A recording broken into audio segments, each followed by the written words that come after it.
When sports fans around the north central Washington area hear the names Wildcats and Panthers in the same breath, just about every one of them conjures an image of the long-standing crosstown rivalry between the region's two largest high schools in Wenatchee and East Wenatchee.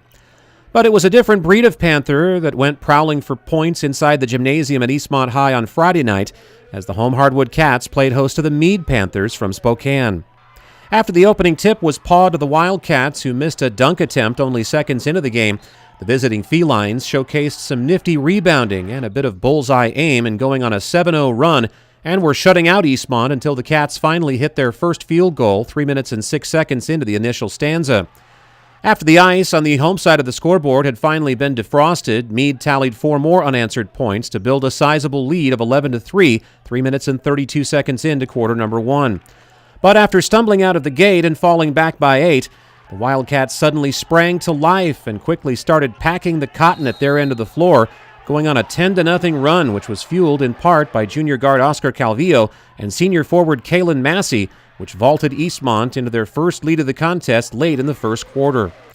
The first 8 minutes ended with the Panthers leading by 2, and as the second frame unfolded, it was Mead who clawed back and regained a bulk of the momentum in the contest, thanks to a 12-4 run, which helped them achieve a 7-point lead of 33-26 by halftime.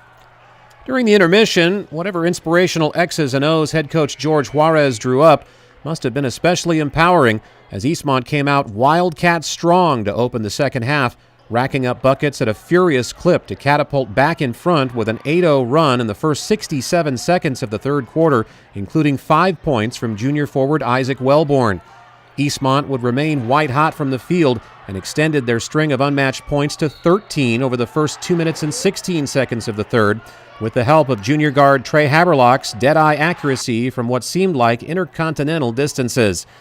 The Wildcats' merciless onslaught finally subsided when Mead caught some court of their own 3 minutes and 8 seconds into the quarter, and the Panthers eventually found a steady range from the floor to tie the game at 45 at the end of 24 minutes, this after blowing a 7-point halftime lead and trailing by as many as 6 in the third quarter. In the final quarter, the contest seesawed back and forth, with Mead in the catbird seat most of the way, until, with 2 minutes and 52 seconds remaining in regulation, Eastmont's gritty pushes to the rim started drawing fouls on the Panthers and enabled the Wildcats to cash in the go-ahead points at the charity stripe. With under a minute to play, Eastmont was ahead by 2 and looking for a basket that would put the game out of reach. However, that search for a deuce came up a bust, and Mead quickly engaged in transition off the Wildcats' miss.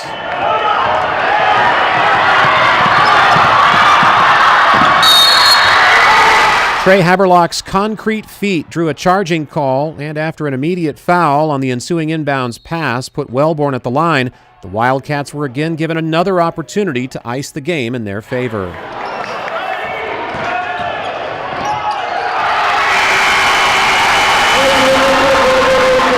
After Wellborn missed the front end of his 1-and-1, this time it was Haberlock's speedy digits that knocked the ball away at midcourt and prevented any chance the Panthers might have had at a long-distance shot to win the game.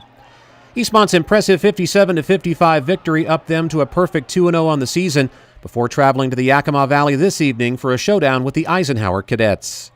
Reporting for iFiber One Sports, I'm Chris Hansen.